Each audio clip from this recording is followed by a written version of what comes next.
માર્ગ છે. કર્મનો ક્ષય કરવા આત્મશુદ્ધિનું અનુષ્ઠાન વર્ષિતપ એ પ્રત્યેક મનુષ્ય માત્રની અંતરયાત્રા છે. અને આ ભાવ યાત્રામાં શ્રી બિપિનભાઈ પતિરા પરિવાર આપનું હાર્દિક સ્વાગત કરે છે અને સહર્ષ પ્રસ્તુત કરે છે નેમ આર્ટ્સ સર્જન વર્ષિતપના મહિમાને વર્ણવતું અનોખું નાટક આત્મશુદ્ધિનું અનુષ્ઠાન.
જાગ્યા છે ભાવજો.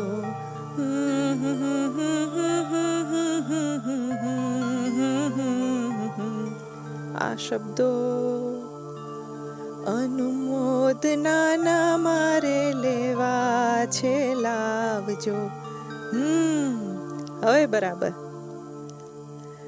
આજ મારા અંતરિયામાં જાગ્યા છે ભાવજો. અનુમોદના મારે લેવા છે લાવજો. વાહ, સરસ ગોઠવાઈ ગયા શબ્દો. અરે મૈત્રી, બેટા શું કરસ?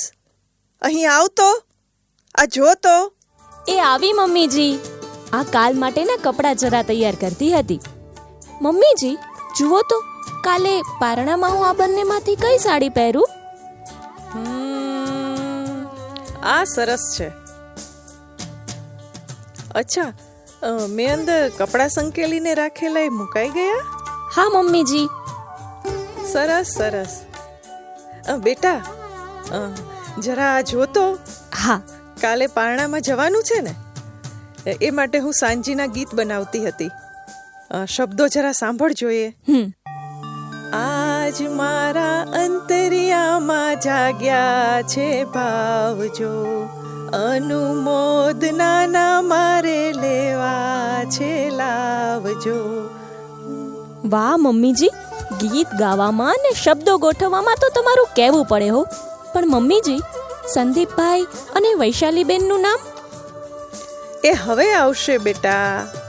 હજી તો 2 લીટી બનાવી. હજી બનાવું છું ને આગળ.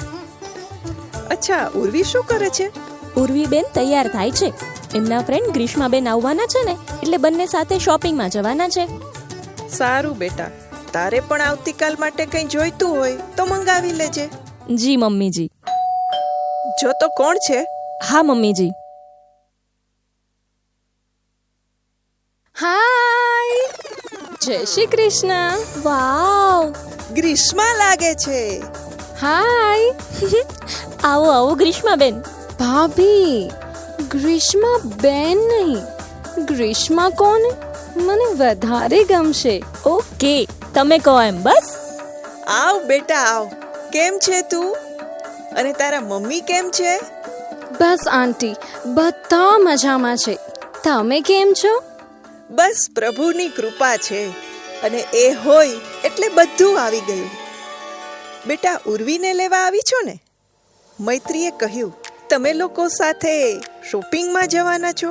હા આંટી, આ રવિવારે મારી કઝિનના મેરેજમાં જવાનું છે, તો ચોલી સાથે મેચિંગ ઓર્નામેન્ટ્સ લેવાના હતા.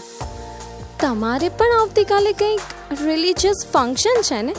ઉર્વી કહેતી હતી. શું ફંક્શન છે આંટી?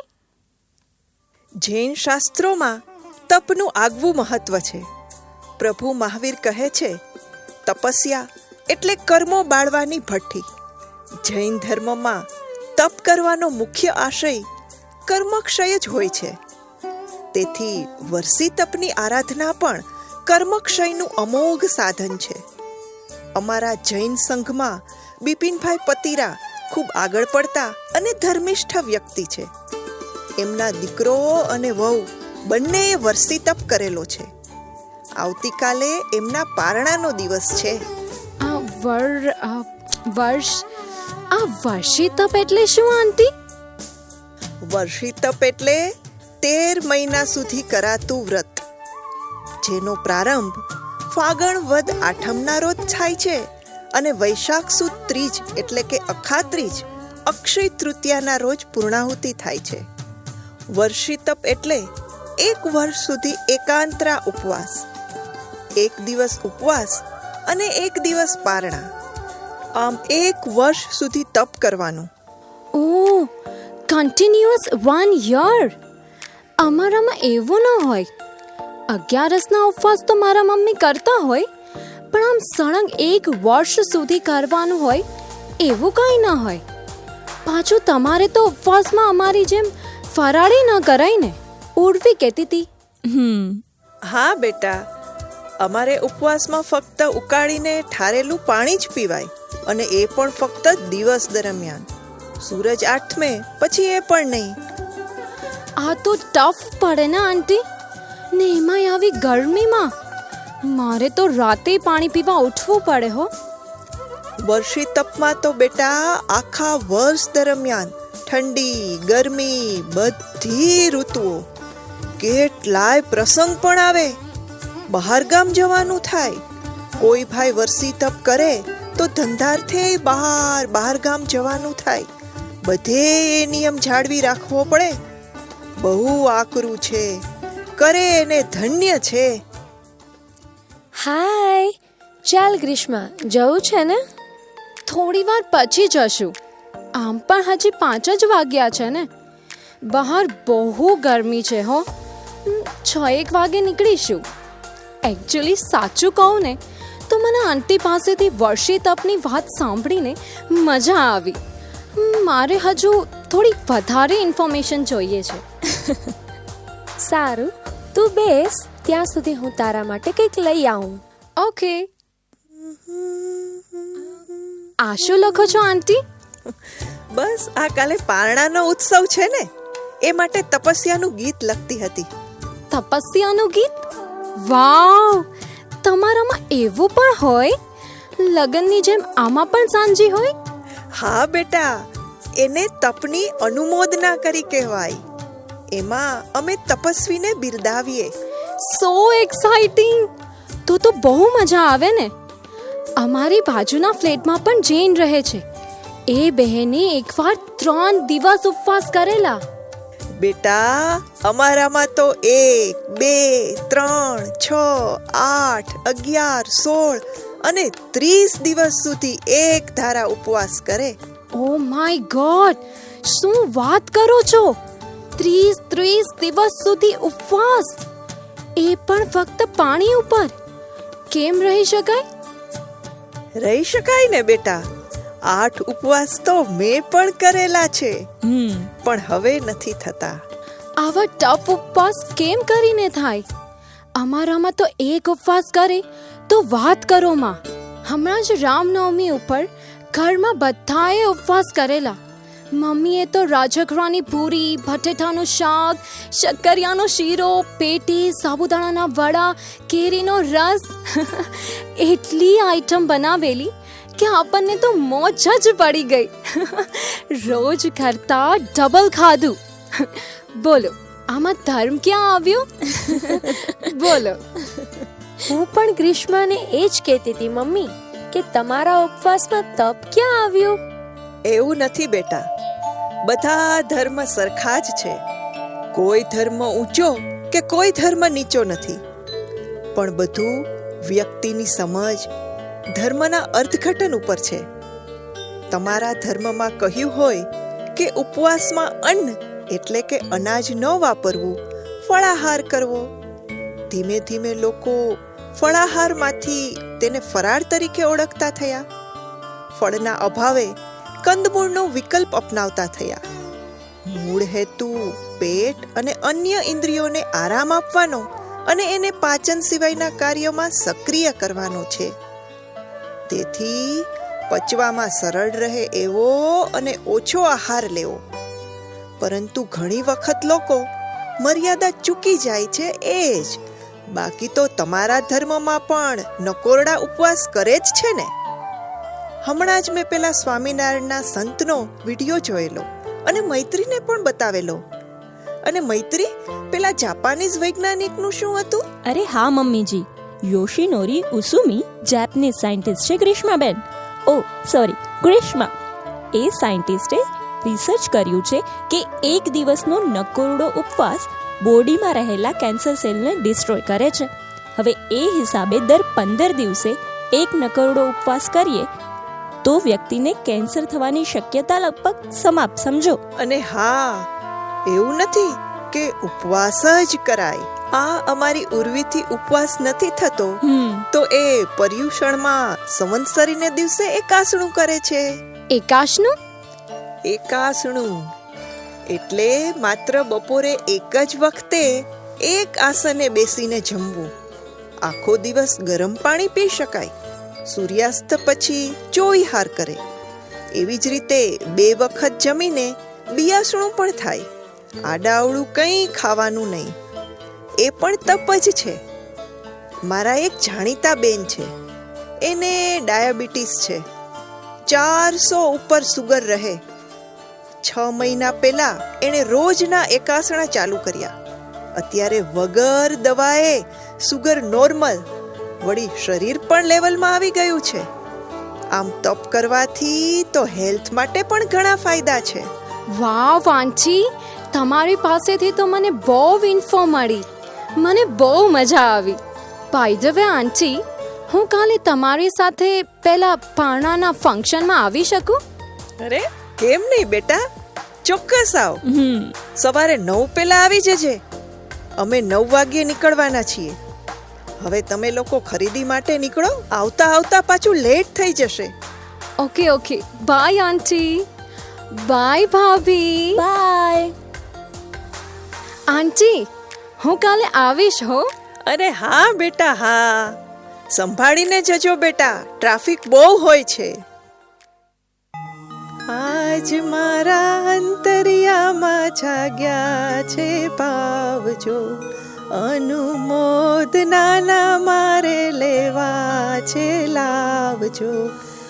દેવાનું પ્રિયો, આજે વૈશાખ સુદ ત્રીજ એટલે કે અક્ષય તૃતીયાનો દિવસ. જી. જૈનતરો માટે આજે વણજોયું મુહૂર્ત રહેલું છે. આજના દિવસે અનેક શુભ કાર્યો પાર પાડવામાં આવે છે.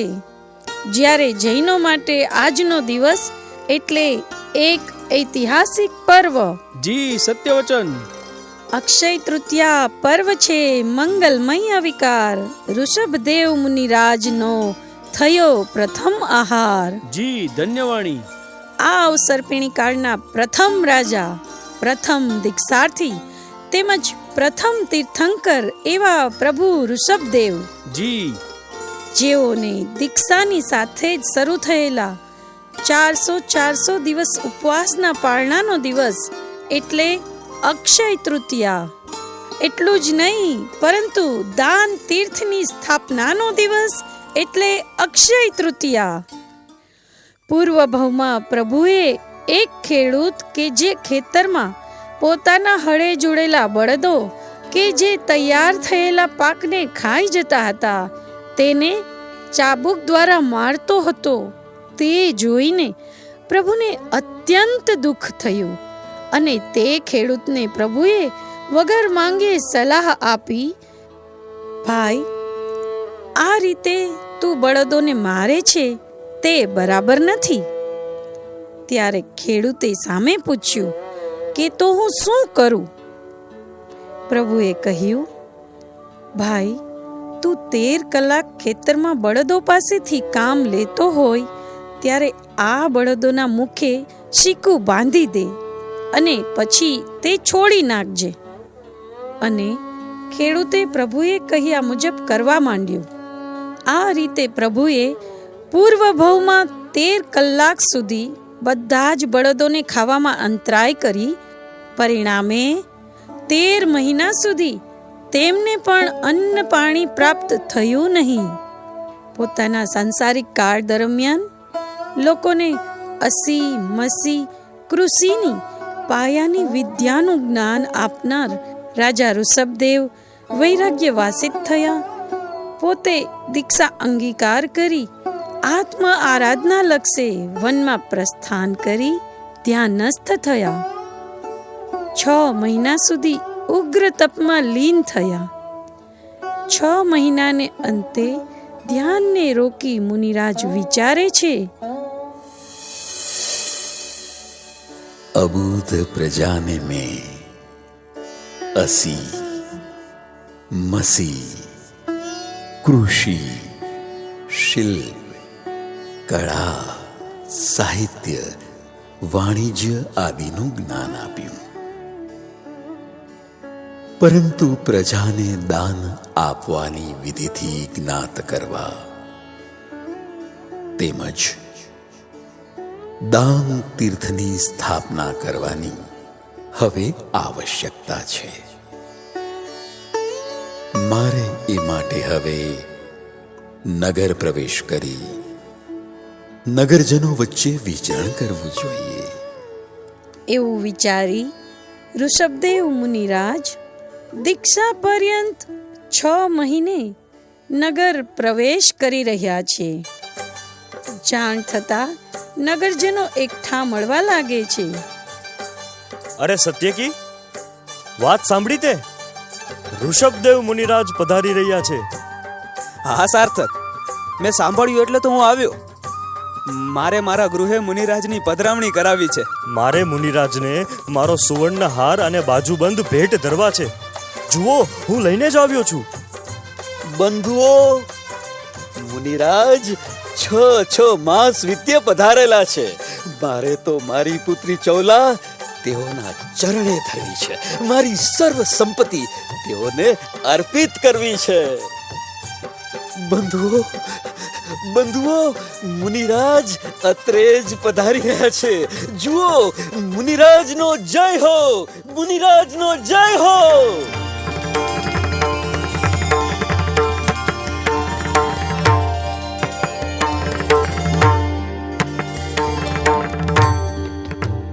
મુનિરાજ, આપ મારા ગૃહે પધારો, ભોજન ગ્રહણ કરો. મારી ભાર્યાએ અનેક મન ભાવતા પકવાન બનાવેલા છે. આપ પધારો મુનિરાજ. મુનિરાજ, આપ મારી ભેટ સ્વીકારો. મુનિરાજ, આપ પગપાળા શા માટે વિચરો છો? અરે, મારે ત્યાં ઉત્તમ જાતિના ઘોડા છે. આપ પધારો, એ સ્વીકારો. મુનિરાજ, આપ મારી પુત્રી ચૌલાનું પાણી ગ્રહણ કરી અમારા પર ઉપકાર કરો. પ્રભુ, અમારા પર ઉપકાર કરો. નગરજનો ભોજન ગ્રહણ કરવાનો ભાવ કરે છે, પરંતુ મારે તો આહાર દાનની યોગ્ય વિધિનું જ્ઞાન આપવાનું છે. આમ અવિધિપૂર્વકનું દાન જાણી મુનિરાજ આગળ વધે છે. દાન તીર્થની સ્થાપનાનું કાર્ય અપૂર્ણ રહે છે.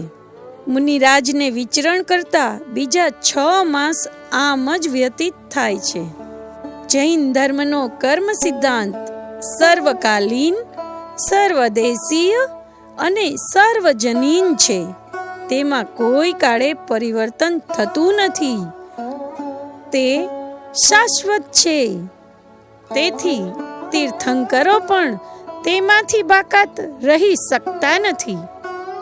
આમ આદિનાથ પ્રભુએ પૂર્વ ભવમાં બાંધેલ લાભાંતરાય કર્મનો સંપૂર્ણ ક્ષય ન થયો ત્યાં સુધી ભિક્ષા પ્રાપ્ત થઈ નહીં, અને તે કર્મનો સંપૂર્ણ ક્ષય થતાં જ 400 દિવસ પછી એક સમયે મુનિરાજ વિચરણ કરતા તે વખતના હસ્તિનાગપુર કે જે અત્યારે હસ્તિનાપુર નામે ઓળખાય છે ત્યાં પધારે છે.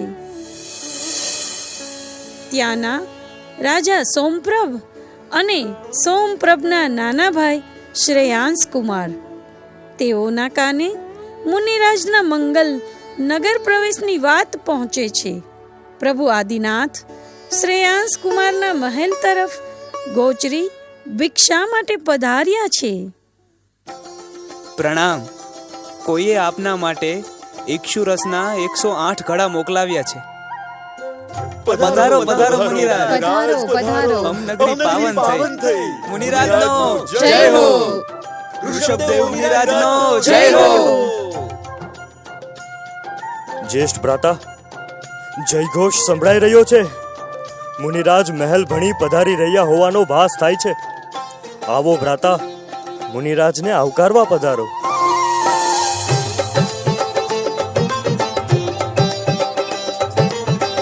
પધારો પધારો મુનિરાજ.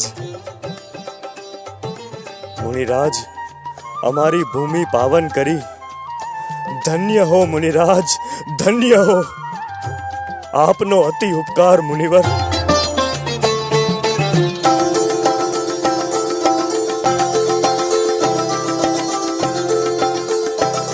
આવા મુનિરાજ પૂર્વમાં મેં ક્યાંક જોયેલા છે અને ભિક્ષાદાન પણ આપેલું છે. મુનિરાજ, આપ ઇક્ષુ રસ ગ્રહણ કરો. મુનિરાજ. વિધિવત આહારદાન જાણી મુનિરાજ ઇક્ષુરસથી પારણા કરે છે. ત્યારે અહોદાનમ અહોદાનમના નાદ થયા.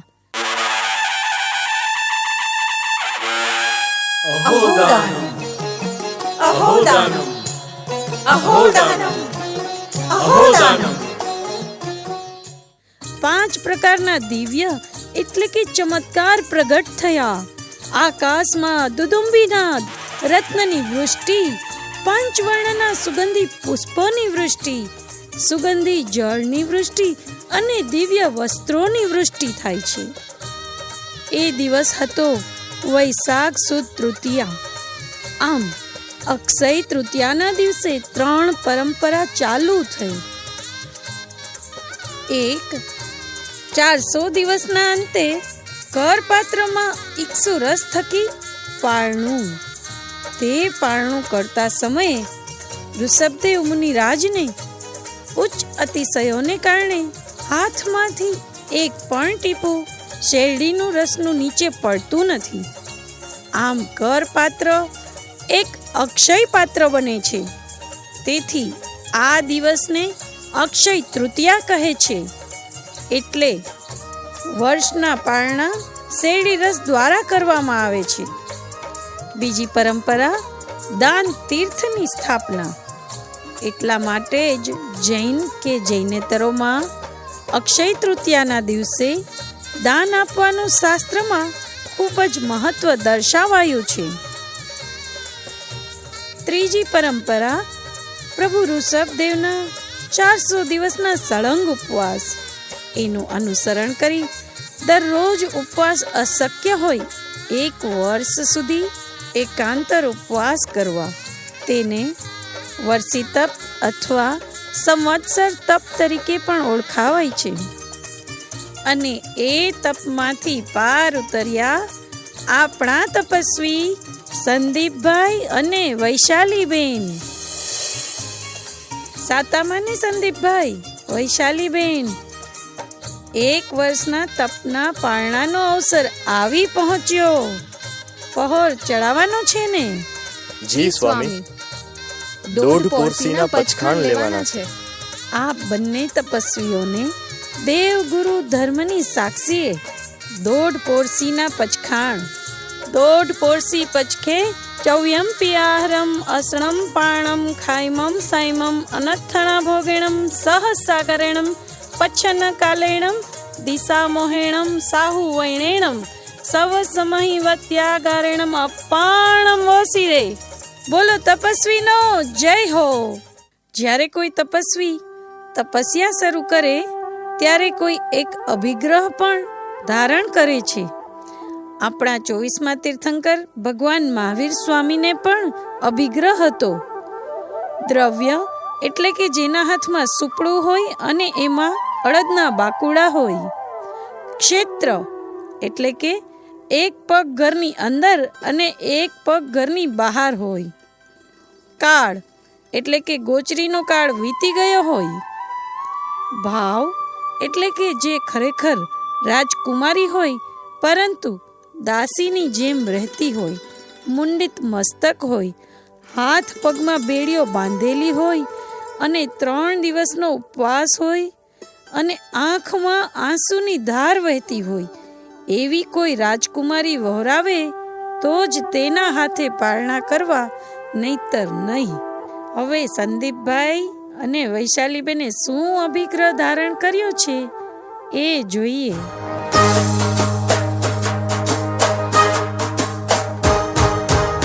आदेश्वर दादा की ये कृपा बरसी रे,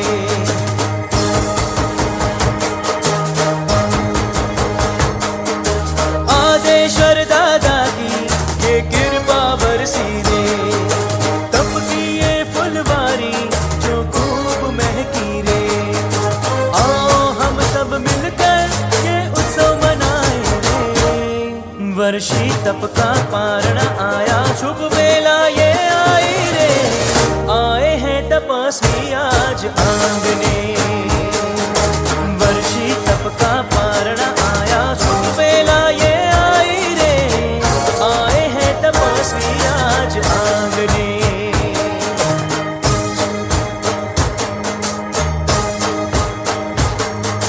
गुरुवर की ये कृपा है रंग लाई रे, भव भव की पुण्याई भी संग आई रे. तपस्वी के स्वागत में हम पल के बिछाए हैं. वर्षी तप का पारण आया, शुभ वेला ये आई रे, आए हैं तपस्वी आज आंगने. वर्षी तप का पारण आया, शुभ वेला ये आई रे, आए हैं तपस्वी आज आंगने.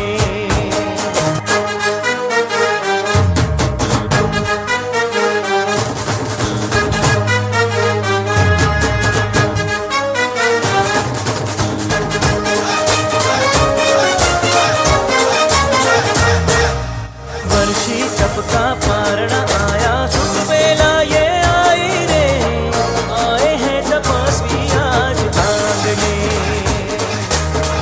तपस्वी की हो बे जय जयकार रे, तपस्वी की हो बे जय जयकार रे, तपस्वी की हो बे जय जयकार.